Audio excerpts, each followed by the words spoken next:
Assalamualaikum warahmatullahi wabarakatuh. Alhamdulillahirabbil alamin wa bihi nasta'inu ala umuri dunya waddin wassalatu wassalamu ala asyrafil anbiya'i wal mursalin sayyidina wa maulana Muhammadin wa ala alihi wa sahbihi wa barik wa sallim ajma'in amma ba'd. Yang terhormat Profesor Hari Supratno selaku Rektor Universitas Hasyim Asy'ari dan Pak Hanif selaku dosen pengampu mata kuliah media pembelajaran, dan tak lupa teman-teman dan keluarga saya yang saya sayangi. Di sini saya Firdausi Nuzula dari kelas 4D ingin menyampaikan peta imajinasi saya dan ingin mempresentasikan karya yang saya buat. Di sini saya membuat judul prinsip dan kriteria media pembelajaran. Yang pertama ada prinsip pemilihan media. Dalam prinsip pemilihan media itu dibagi menjadi 3. Yang pertama ada prinsip efektivitas dan efisien. Yang kedua ada prinsip relevansi. Dan yang ketiga ada prinsip produktivitas. Kita bahas yang pertama yaitu prinsip efektivitas dan efisiensi. Efektivitas merupakan tercapai keberhasilan dapat diukur, dan kemudian efisien yaitu bisa dikatakan tercapai apabila dengan menggunakan sumber daya yang tersedia seperti waktu, kemudian biaya, dan lain-lainnya. Kemudian apabila semuanya terlaksana, maka akan menguatkan ketertarikan dan mendukung dalam tujuan pembelajaran.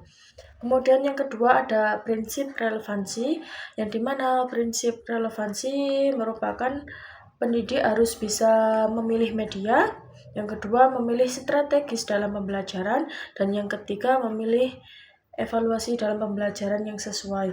Kemudian isinya itu apabila prinsip relevansi ini tercapai, maka akan menguatkan fungsi atau memanfaatkan pembelajaran, dan pembelajaran akan tercapai dengan baik. Kemudian ada prinsip produktivitas, yang dimana prinsip produktivitas itu merupakan media pembelajaran yang produktif, memudahkan pendidik dan peserta didik mencapai hasil yang optimal dan sesuai dengan tujuan.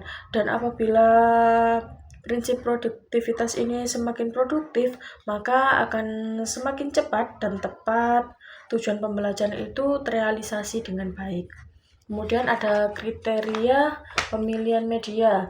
Dalam kriteria pemilihan media itu dibagi menjadi 6. Yang pertama ada kesesuaian media dengan tujuan pembelajaran.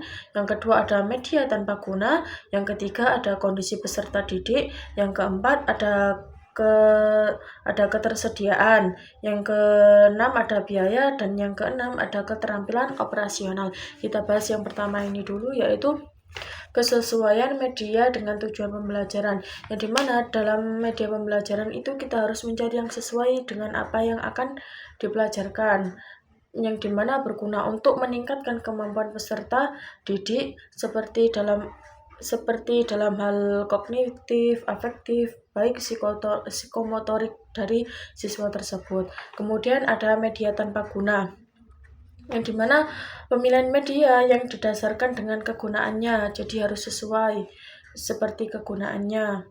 Kemudian ada kondisi peserta didik, yang dimana sebelum memilih media pembelajaran kita harus tahu bagaimana kondisi peserta didik tersebut, apakah dia itu seperti agak kurang, atau seperti autis atau disabilitas, ataukah dia itu normal. Jadi kita harus menyesuaikan dengan kebutuhannya.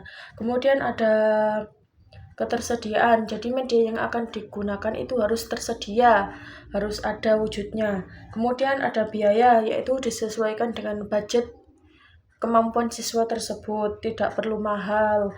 Kemudian ada keterampilan operasional, yaitu terampil dalam memilih media pembelajaran. Kemudian problematika menyelesaikan media pembelajaran. Yang pertama, guru itu merasa repot. Kadang ada guru yang tuh kayak males bikin media pembelajaran karena udah repot kayak gitu. Terus kemudian ada mahal. terus kemudian tidak biasa menggunakan, tidak tersedia wujud dari media tersebut, dan kurangnya penghargaan. Itu saja yang dapat saya sampaikan. Semoga bermanfaat bagi kita semua. Sekian dari saya. Wassalamualaikum warahmatullahi wabarakatuh.